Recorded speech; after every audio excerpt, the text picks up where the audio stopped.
Mackenzie is a director, writer, producer, and proud Capricorn, sharing queer neon joy in a dark world. In this episode, we'll explore how Mackenzie's drag journey helped them navigate masculine and feminine energies, revealing new facets of identity and self-expression. Tim, Mackenzie, are you ready to go all in on this neon love? You better believe it, baby. I am. Let's do it. All right, let's go. Mackenzie, you've channeled your drag into everything from fundraising to creative performances. Could you start by sharing what first drew you to drag and give us a quick snapshot of who you are and what you do? You got it. Well, thank you so much for having me. I'm so honored to be here at the circle with you two. I found drag probably at the earliest age possible. I think being a child of the late 80s, I was born in 88 in Alaska, so we didn't have a lot as far as entertainment goes, but I will never forget sneaking out of bed one night when my parents were watching a movie, and that movie happened to be Mrs. Doubtfire, everyone's favorite nanny growing up, and that was really my first understanding, even before I think I knew what was happening as far as this expression of drag.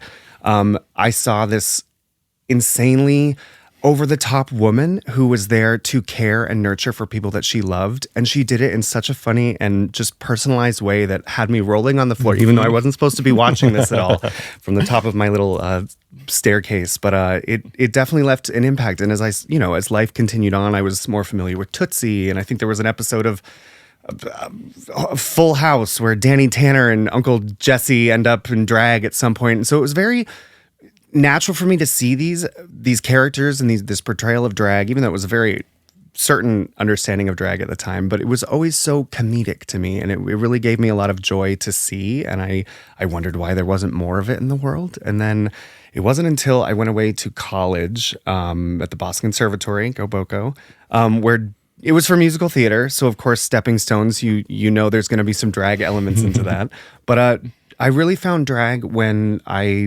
I was asked one of the first days by a professor what we wanted to do with our theater education. And I said I wanted to break gender norms. It was just something that as a child, I was so ready to do. And she told me that I could never do that because I was too husky. And that I was always a kid that if you told me to not touch the stove, well, let's find out why. And this really broke open sort of anything that was holding me back as far as discovering what that gender expression was, because I was so ready to fucking prove this bitch wrong. And I have done just that. 17 years later, I have the most fabulous neon career. I get to spread queer joy all over the country and hopefully the world someday.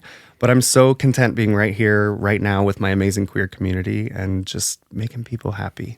Can you give me a little insight into how you might describe a gender norm, how it occurred to you, and what made you want to break it, just in case listeners aren't entirely clear? Absolutely. So I grew up in Alaska, and I grew up in a very binary family. I had mom who was sort of the stay-at-home mom. I'm a triplet, so there were two more of me.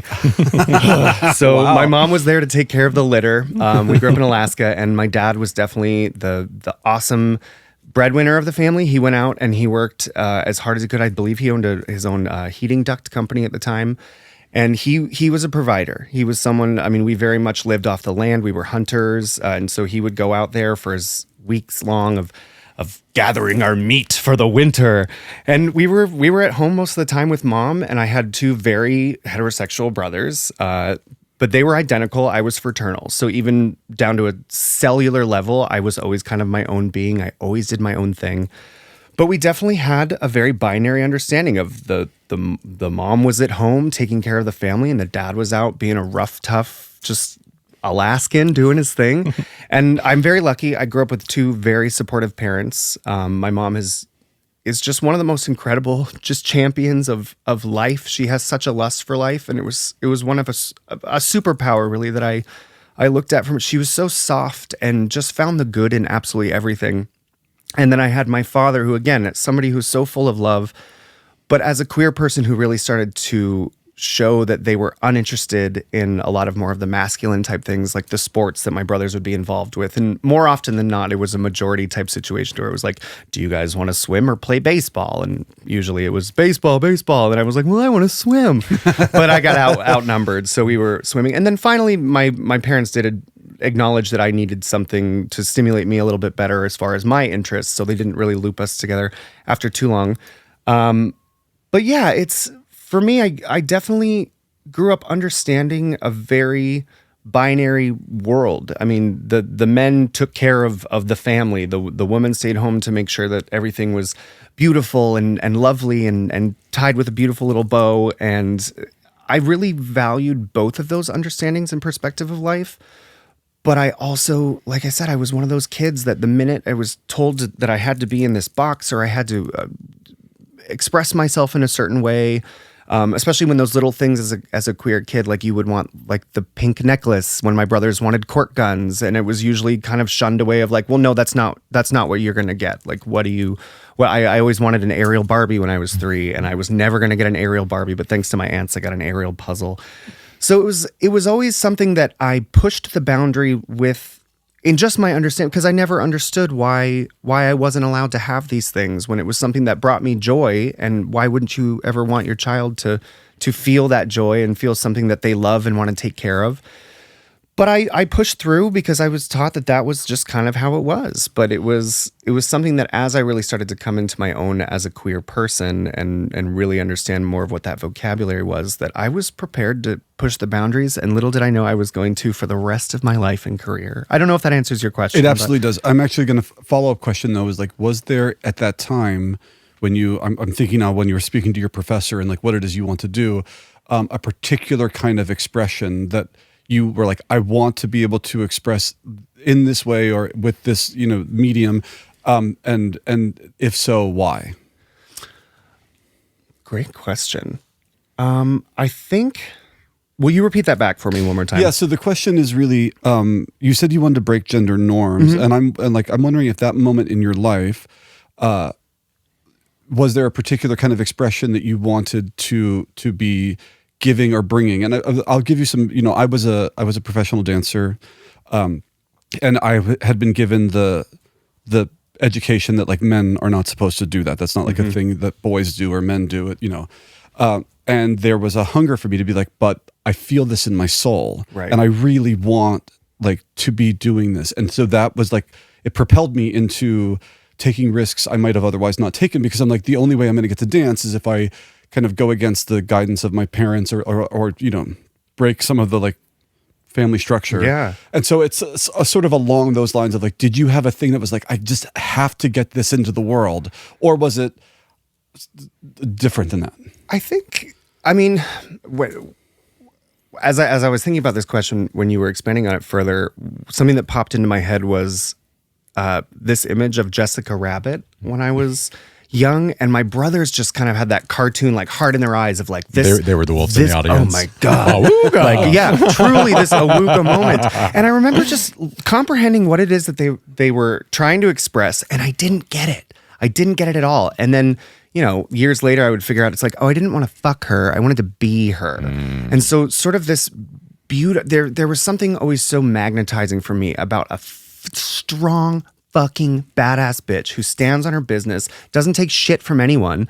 And it was really this sort of opportunity for me to say like, oh, that is something that I would like to explore more of. I would like to see, can I be that badass bitch that owns the fucking shit? Like, are we allowed to swear on this, by the way? Absolutely. Okay, great. Yes. But it's, for me, there was totally this moment of, I wanted to express myself in a very strong, sexy, but not weak by any means, and just a powerful way that I knew I already had with the body that I have. I'm a 6'1", 215-pound Alaskan Dutch guy. But there was something so empowering within myself to be able to then put on that stocking or that pair of heels, especially for the first time, because there was so much shame that was sort of built up over time, saying that like I couldn't do that. I wasn't allowed to feel this way. I wasn't allowed to express myself in any sort of feminine kind of expression. And it became my biggest superpower. Not to go back to your guest with Phil Jimenez last week, but it truly felt like this sort of armor that you could put on, and it just accentuated every ounce of my confidence. Any sort of anxiety I had about how I presented myself was obliterated, and I needed more. And while I've dabbled in a lot of drugs in my life, that was my favorite. Well, I will say this first and foremost, we can always talk about superheroes if you want Great. to. And there are a lot of traditions that talk about queer people as having a capacity, Oftentimes it would be the queer person who would become like the shaman or the sort of spiritual leader of a tribe because of this capacity. I think the word in Hawaiian is maho, but I can double check, like, which like described a kind of person that had this sort of ability to experience both the masculine and feminine kind of blend and flow through them. And I have often in my own life thought it actually does feel like a superpower of a kind, like an ability to relate and understand and express in ways that it felt like the other boys that I was surrounded by like couldn't or weren't, doing. Yeah. What I'm interested in is this activation that happened, the transformative nature of like putting on the stockings and the heels for the first time, and this superhero that came out of you that was sexy and powerful, and how that may contrast from your the story you told about your mother. Your mother sounds nurturing and soft, and so I'm interested now in the duality of like femininity, masculinity, and the blend that can happen in drag, and so do you want to unpack that a little bit more? Yeah. I mean, definitely my mom, as just fucking regal as she is, I love you, Mom, so much. She also, there was a series of pictures. My family was definitely somebody who kept just crates of photos, and even photos from when my parents were teenagers, and I loved going through them and just imagining like, well, my parents were kids, and for as soft and gentle and just such a mega babe that my mom is, I came across some modeling photos of hers, and she was a smoke show. Okay. So like this beautiful, just come on, Mama Miller. Just my hero in life was this stone cold fox.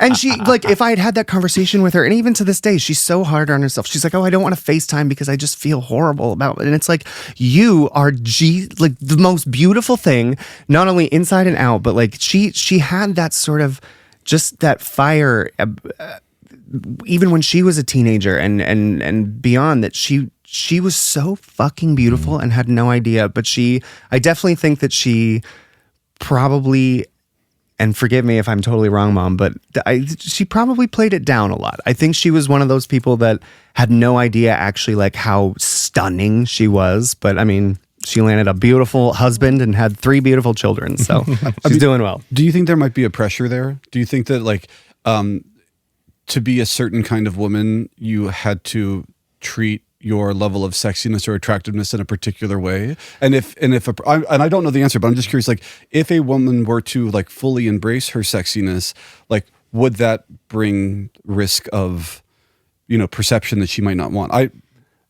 I think that's a great question. I will never pretend to understand the female experience. I definitely, as a drag artist, know that I am not a woman, and I can't ever speak truly to it. I just want everybody, no matter who and how they identify, to feel that power of unlocking your inner just beast.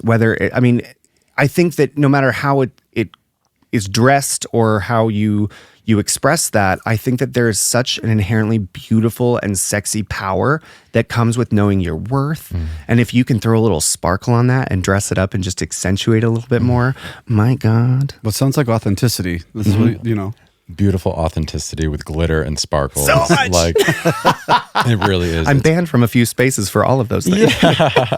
So I want to go back a little bit and start to create a kind of shared understanding of what we might be meaning by masculine and feminine. Absolutely. Because I want to go back to also the duality of like the soft and nurturing and strong, sexy, right? And like how sometimes we look at like masculine things as like the strong things and feminine as like the softer things.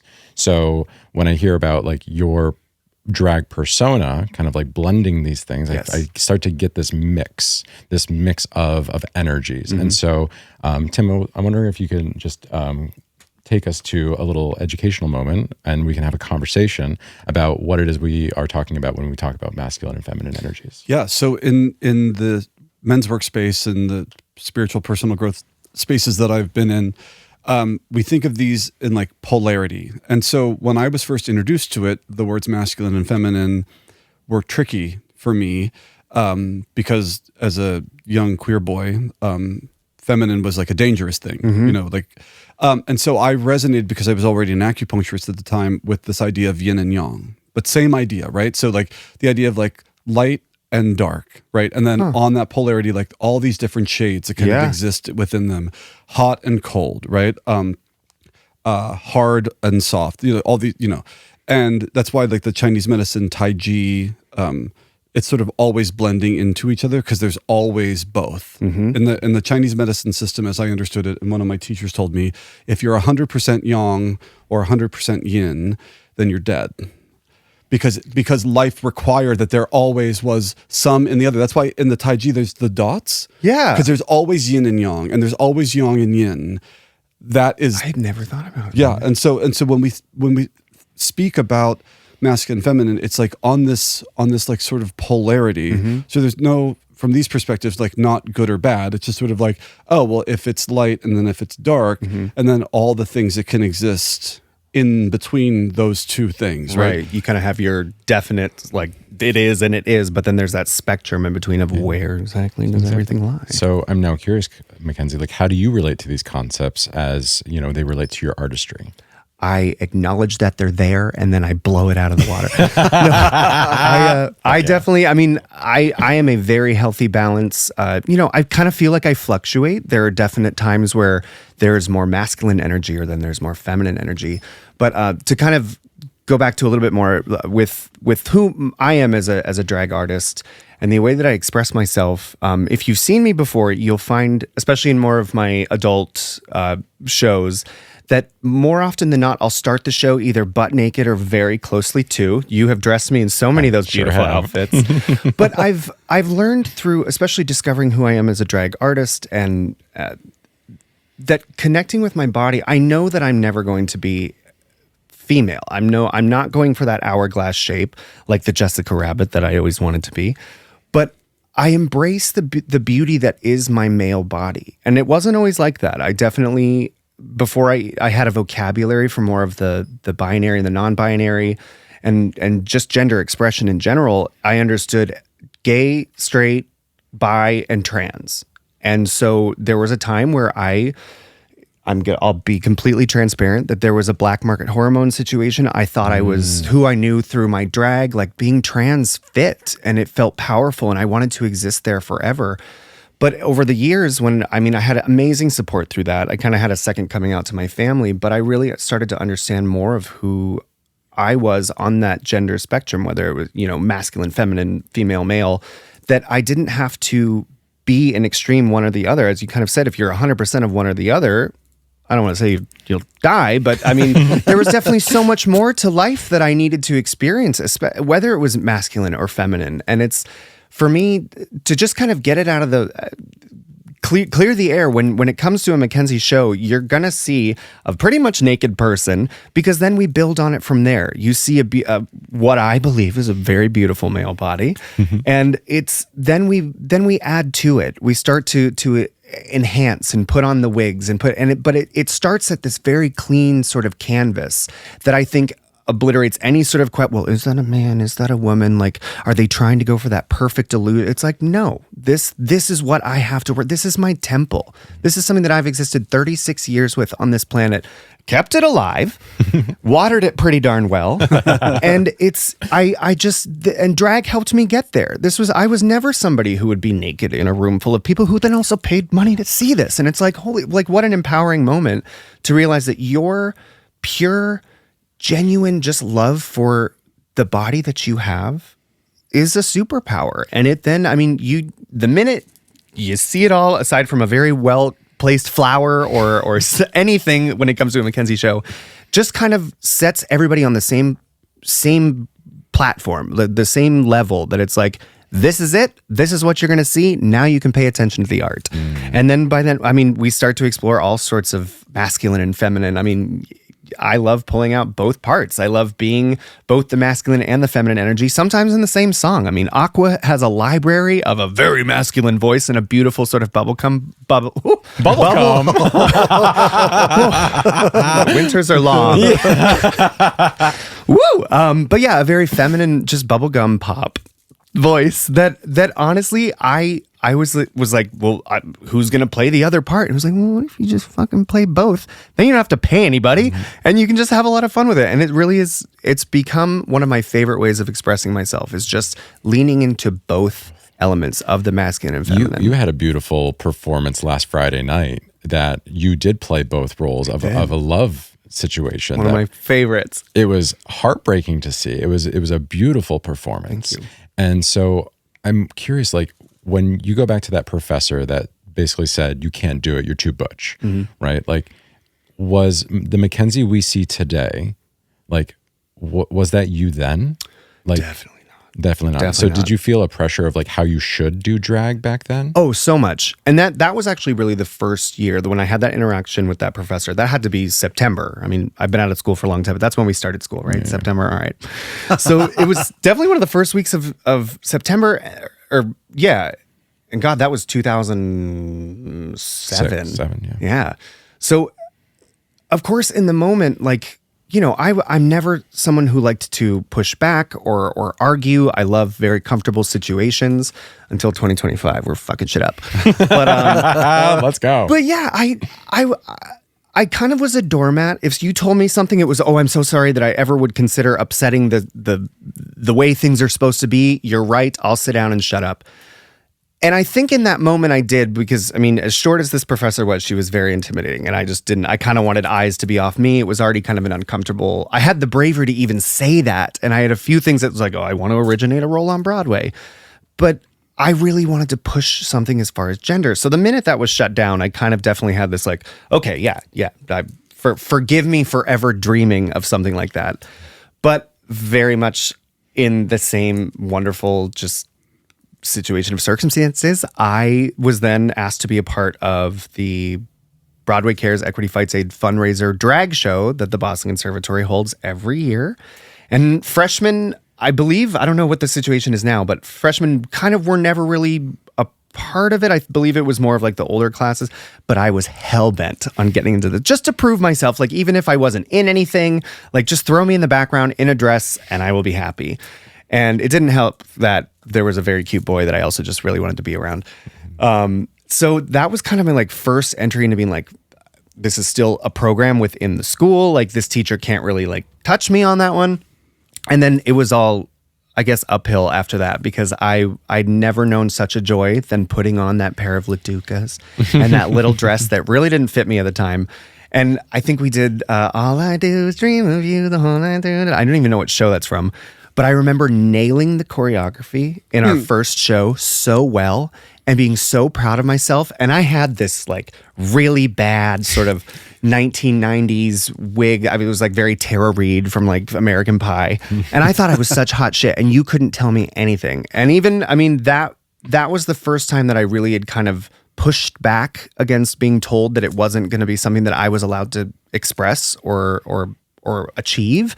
And that was sort of like, that just the definitive moment where that the ice began to crack, and that sort of indestructible ability to then explore this world that I was told I really couldn't became an absolute possibility. And here I am 17 years later. So there's a fundraiser, and I think that they benefit Broadway Cares Equity Fights AIDS now, called Broadway Backwards. Have you heard of this? I have heard of Broadway Backwards. So I actually did this. I did this, you know, towards the end of my career. I did it, and it is the idea behind it is that you take songs typically done by women and give them to men, yes, and then men give them to women. I live for that. And so I was fortunate enough to do There's Got to Be Something Better Than This from Sweet Charity, right? Yes. But I bring it up because there was this really fun energy of being able to like perform a song that you would otherwise, as a Broadway performer, I was never going to do that. Never get the opportunity. It was just not going to happen. Mm-hmm. I mean, I think that might be changing now with like performers like Jinx Monsoon. Agreed. At the time,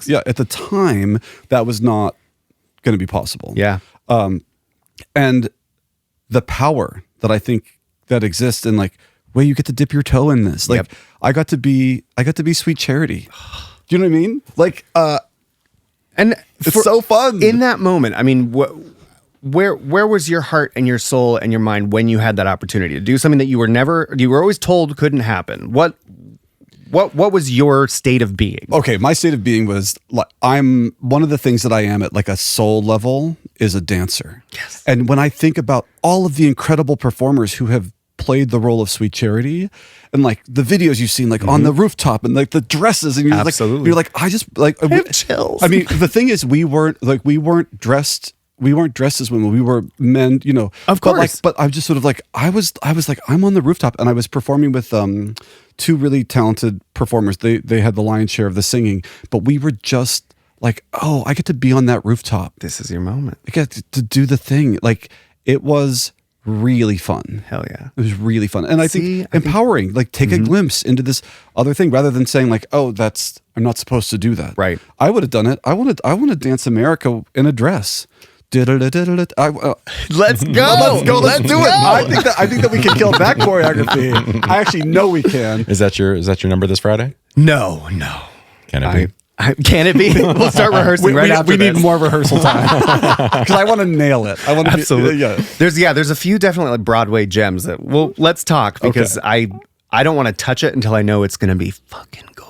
No, but it has to be so good. Yeah. Okay, that's a totally different. We got you. We'll put a pin in that. But I love it. So hearing the story of like your first performance and starting to like crack that shell, right? It also sounds like it lit a fire in you where it said like that first performance may have been a little bit more traditionally feminine, right? Like it is a little bit more like wig, heel, dress, right? The Mackenzie we know today sometimes does that. Yeah. Sometimes. Every once in a while. Right? But like most of the time is in a very different expression. And so I want to know a little bit more about from point A to point B and kind of that journey that's brought us to. Absolutely. I mean, when I started drag, believe it or not, I think we were like 6 months after the release of season 1 of Drag Race. There was no like YouTube tutorials, like wigs were not readily available. So the empire that it is now was not readily available. And it was so wonderful to try to just really pick the tools, I guess, that I could collect over time. And, you know, I was so grateful to be kind of moving around. Like I had the 4 years in Boston. I was back and forth in Seattle. I was in New York. I was in Provincetown. And I'm so grateful. Another thing that my mom taught me was to just be a sponge when it comes to learning. Don't pretend like you know everything, which I do feel that nothing against our younger queens, but there's a lot of ego that has come from a lot of these younger queens. And I want you to be fabulous. And I want you to have that ego. It'll take you a really long way. But also like learn. Humility is also a superpower. No kidding. Yeah. No kidding. It's like a currency, like kindness and humility. I mean, you can learn so much by listening to these girls, by picking up tips and tricks. I mean, there were so many things that I was told, much like that college professor that I had, that in my drag experience, especially as a young booger queen, that I had no idea what I was doing. I had ideas of what it looked like and how it should be expressed in order to be a successful drag queen. But it kind of fell on that binary idea. It was like, if you're not going to tuck and you're not going to cinch and you're not going to wear the boobs, it's like, what use are you doing? Like, why drag? But then as I got to know these girls from all over the country, all different cities, there was always, you know, the very alternative girls. There were the girls the freedom queens that didn't necessarily adhere to the norms, I guess it was, of drag. And I gravitated to them because there was something so honest about them and how they wanted to still convey a beautiful drag essence, but then throw a little grunge in there and throw in something that, like, I found that a lot of the beauty of Mackenzie the drag queen is that the beauty's in the imperfections. Like, there's going to be a lot of moments where that didn't necessarily tie up all the way or that didn't zip up all the way, but oh my God, I look so good. And it's going to come off anyway. So like what? and honestly, some of the most iconic moments that I remember of your performances are in those imperfections and how you go with the flow, which as part of men's work in the vernacular that we use here is a very feminine practice of like just being able to like flow with whatever is happening in that moment. So like your stage presence, right, like has that ability. And so do you also have that in your like everyday life to like, you know, be able to like, you know, take something that you weren't expecting and just kind of like go with it? Yeah, I never was that type of person until honestly after sobriety. in my life. I was a go with the flow person, but it was a reckless go with the flow. It was like, we're going to go with the flow, but it's because the drinks are flowing and I can do anything. But I think once I really got in control of my life and took back my life and was able to live as purely and as wonderfully as I am these days, I think that there kind of has naturally entered a more go with the flow, because I feel more secure and more safe in knowing that where we flow and end up to isn't going to hurt me or hurt me. I feel like you just gave us a really beautiful, and I want to hear from you if you agree, a really beautiful teaching about the masculine and the feminine. Because when you were talking about your sobriety journey, and by the way, thank you for sharing that. It sounds like while you were drinking, what I heard was that there was sort of a lack of the masculine structure. So there was a lot of flow, but it could be chaotic. So the image that we use in men's work is the river and the riverbanks. The riverbanks are the structure; it's the masculine. The water is the feminine, and they are both necessary in order to have the river.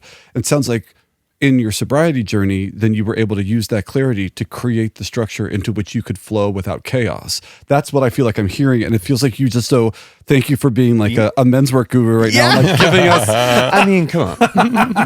I mean, it was beautifully exampled. Thank you. So thank you. And I think the same thing can be said maybe about the stage performances, creating the structure of like, okay, I know that this number is 4 minutes and I have my post. I'm going to start to create the container in which then I can flow into. And so when things happen within that container, you're able to go with the flow. Go with the flow. Well, there's this other saying in men's work, and this is what I feel like maybe you exemplify as a performer, a tight plan loosely held. So you walk on and you're like, I know what it is supposed to be, but I also know that I can then flow in that supposed to be and go with, oh, it's not fully zipped up, or it's falling off, or and there's will fall. And then there's a beauty in that, because then you're like, oh, well, then something you could never have planned gets an opportunity to be expressed. Truly. Like how lovely that is. It feels really genuine and like you're really seeing something unique and special. I mean, I'm all for, like, I don't want to take away from any sort of professionalism there are so many girls that do amazing things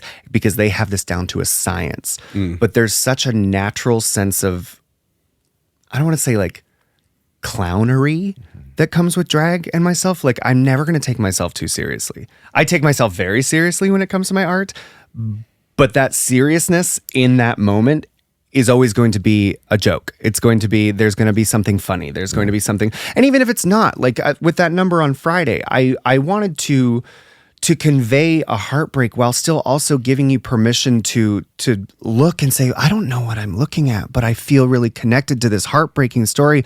There's still elements of, I mean, I was a Perot clown, for God's sake, and I was waiting for my lover to come home from the war, and he died. The audacity. But there's element that I still keep it this beautiful light fluffiness while still trying to maybe tell something that is heavier or masculine, I guess, in the sense. I mean, there's a little tragedy to it, and bringing in that lightness, the humor, the like playful seriousness or serious play. Yeah. Right? Like that it is still a full expression of you and of what you're trying to communicate. And so I think that's a really beautiful element of it, is the unapologetic expression that wants to be birthed through you. Yeah. Yeah, that's, sorry, continue. Yeah. That was my thought. Beautifully said. Mic drop. So on that note, there's a lot of vulnerability, and you've expressed a lot of that vulnerability, both from a like emotional, like putting your soul out on stage, as well as your body.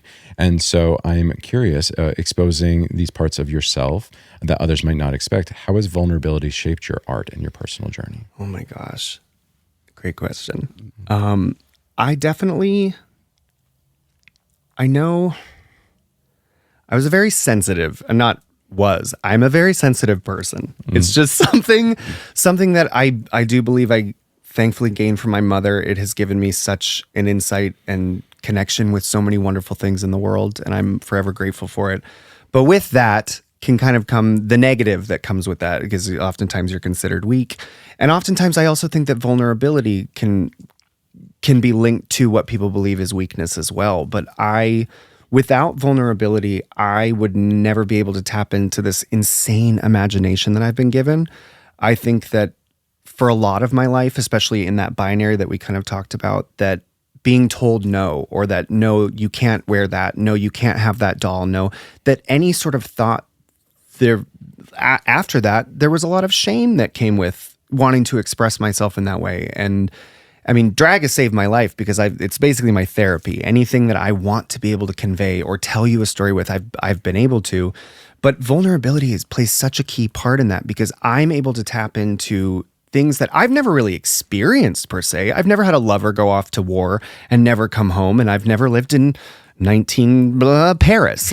But I'm so excited to go there and to know what story it is that I want to tell, and especially through a sense of vulnerability has always allowed me to be successful in sort of that creation process, and really allow myself to embrace some of that shame that I felt, but also turn it around and literally make it fuel to kick some serious ass. Yeah, that's right. Yeah. I think a lot of people think of vulnerability as potentially a weakness, but I think we are learning and discovering now that it is another superpower, because one of the things about vulnerability is its honesty.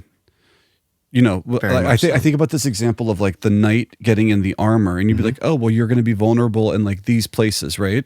That's like an honest awareness of like, well, then I need to be mindful of these parts of me. It's a really honest thing. And so for me, vulnerability is a superpower, and it requires unbelievable bravery. Yes. And care. Because invest in it. Exactly, because it is, I'm going to show you all of me, and in that showing is a recognition that like part of my humanity is that I'm capable of being hurt. Yes. If I give you my heart, if I really give you my heart, then you could hurt me with it. Yes. And then I have two options. I can pretend that you're not hurting me, or I can always keep my heart and never really feel, so it's like, oh, that vulnerability is such a power. And I think the world is hungry for it. And I think part of our job, and especially entertainers, is to help us like understand how it can look. Absolutely. And what it can do. So thank you, by the way, for bringing it. Hey, my pleasure.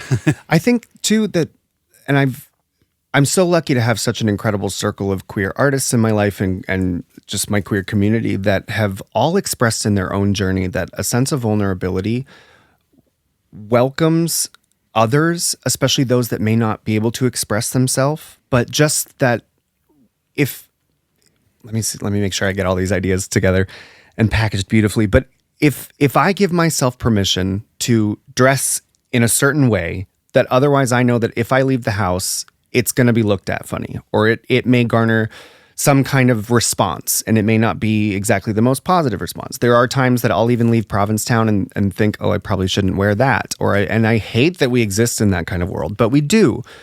But sometimes I have to think that it's not just for me, even though I do everything for me first, that my expression and that vulnerability that I take out into the world gives permission for those that do not and may not have the opportunity to want to, or to be able to express themselves. It gives them permission to know that they are seen, and that there are others out there just like them. And I can't even count on my fingers and toes how many times that just that one bit of a little bit more expression or color or sequin going to the mall will just give permission for that teenager who's closeted, who doesn't feel safe anywhere, that it's almost like this beacon of I've been personally have been handed notes, or somebody that just says thank you for being here. And that is something that I want to be a positive source for anyone out there who's experiencing their own shame about how they express themselves, or being able to be vulnerable, or just express their gender identity, or I'm getting so many thoughts in my head right now because I just love this subject so much. But I want everybody to know the safety and feel the safety and confidence that I have worked so hard to achieve, because I've tapped into a secret nirvana that I think everybody in life needs to understand, because you're going to be so much happier for it. Well, you're talking about giving permission, and I think it is one of the most powerful things that we can do, and one of the ways in which we can best serve our queer community. And I want to just draw it to the men's sharing circle. So now we in Provincetown on Monday nights have a sharing circle, and it's this space where we have a topic, but each man gets to share from his own life and have the practice of speaking and being seen and being heard, and then other men are reflecting back. And so much comes purely just from listening to another person share openly about a thing, and then immediately you have a room full of people who are like, I felt alone, but I'm actually not. But you're not. But like, it felt really lonely. I thought I was the only one, but guess what? I'm not. Yeah. So every time we're like, oh, you felt sad, you're not alone. You felt powerless, you're not alone. Like, you've had moments of doubt, you're not alone. And so I feel like you're speaking to that in a really powerful way, to be like, oh, you want to express yourself differently than what culture is telling you can. Mm-hmm. You're not alone. You're not alone, baby. And then when you try it, fuck yeah. You know, like once you've dipped that toe in, baby, I'm like, come on, the water is fabulous. Yeah. And I think that there's such a power in expressing vulnerability, but like your night example of saying, like, these are my weaknesses and this is where you can hurt me, right? Requires a tremendous amount of trust. Yes. Trust that the person that you're exposing this vulnerability to, and that could be the world. You're exposing to the world your vulnerability, which means you can get hurt. But when you work on that and you start to express that vulnerability and that true expression of yourself, and you learn over time that you're not always going to get hurt, I think it starts to condition us to say, like, oh, I can be a little bit more comfortable with this. I can put on this bracelet. I can put on this pop of color. I can do a little bit more expression bit by bit by bit, because I'm now trusting. I'm learning to trust that when I express myself, when I bring out my vulnerability, that is not always going to get hurt. Correct. And then when you do get hurt, if you are surrounded by people and you've been in the practice of vulnerability, you can feel less like a failure. I think initially, especially sometimes in love, you're like, oh, I gave someone my heart, I got hurt, I failed, I did something wrong, and you're like, yeah. Never again. And you're totally, and instead it's like, well, no, that's like, we're all human, so now I can bring greater empathy and compassion to those who are hurt around me, because I'm like, I remember how it felt for me to get hurt, but also I'm hurt. I haven't failed. I'm not losing, or I'm not weak because I'm hurt. I'm just hurt because I'm human. Sadly human. I'm teasing. That's I'm to hopefully piggyback off of what you've just mentioned. It's something too that I think a lot of I need and almost want to require everybody in the world to experience drag in one way or another, because it taps into like we've talked about, this vulnerability. But I also feel that people will always fear something they don't understand. And it's why our trans community is under attack. It's why our queer community in general is something that is very much under attack. I don't care what anyone says, this next administration is going to be a disaster for our community. And I pray that every single person that I love in this world is safe and is sound, but it scares me because there's so much hate out there for something that people don't understand. And now I'm not saying like, go be trans for a little while. It's like, just see it like what I'm encouraging everybody to do is to not run from it, or not be afraid to interact and talk to these people. There are so many brilliant, incredibly beautiful LGBTQAI+ on every sort of spectrum you can imagine, especially when it comes to the binary or gender or your mind, your brain, anything.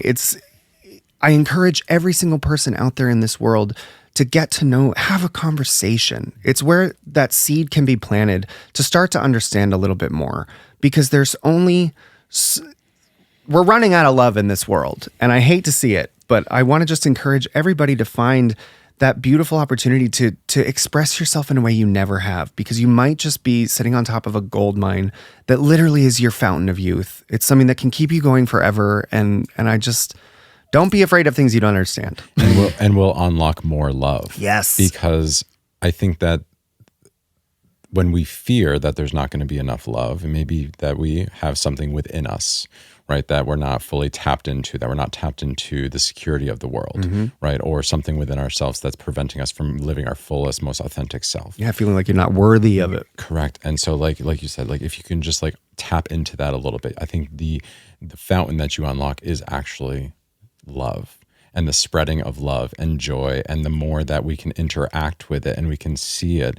And I credit you as a major inspiration for my own ability to like own my authenticity of like seeing that presence that you have on stage and the expression of yourself and the fullness of your expression has really given me a lot of permission to tap into parts of myself that I didn't realize.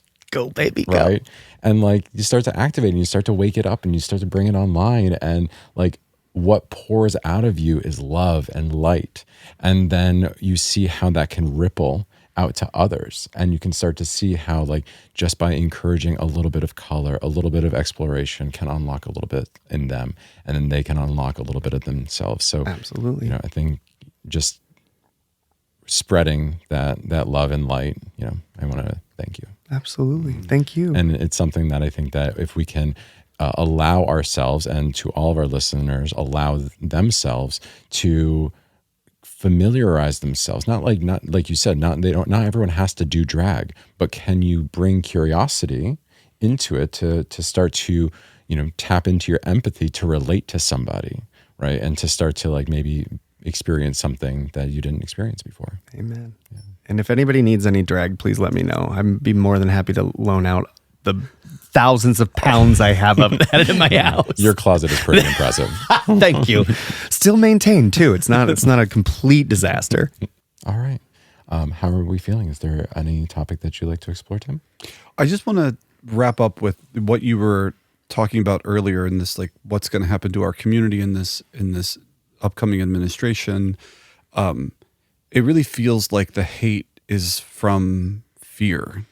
So I think it's so important for all of us to continue to express, continue to show up, so that the more people see, the more people they experience, the less I think they'll hate, because the more they'll know there's nothing to fear. There's nothing to fear. What's interesting about, like, I made this joke with some of my yoga students where I'm like, sometimes they paint this picture of like queer people. And I'm like, the picture they're painting sounds like way more intricate and interesting than we are. Like, I'm like, oh, I go to work, I go to the grocery store, like it makes it sound like, oh, I'm like under the bridge, like with my pitchfork, like doing all this. Like, I'm like, no, I'm paying my bills, or not, just like all of you.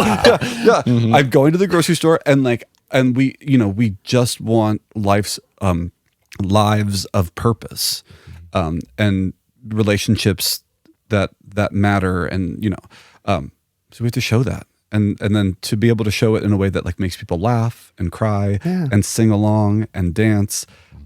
This is the power of entertainment. This is why theater is a kind of magic. It truly is, in my experience. Absolutely. Yeah. I wouldn't trade this career for anything in the world. It is definitely, it's my favorite thing I've ever done, and I've done a lot of things on this planet, but yeah, it's why I'm here, and it's what I'm going to keep doing, and that's bringing joy and love to people all over the world.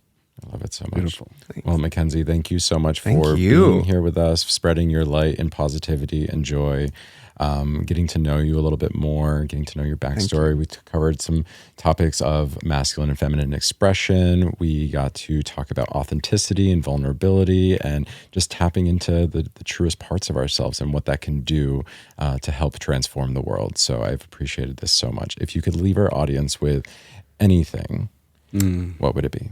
Anything. Pay your taxes. Yeah. I would also say, give yourself permission to get uncomfortable. But the minute you don't limit yourself, you reach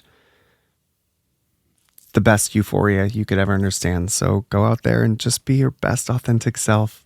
Push the envelope, baby. Your existence is a revolution. Beautiful.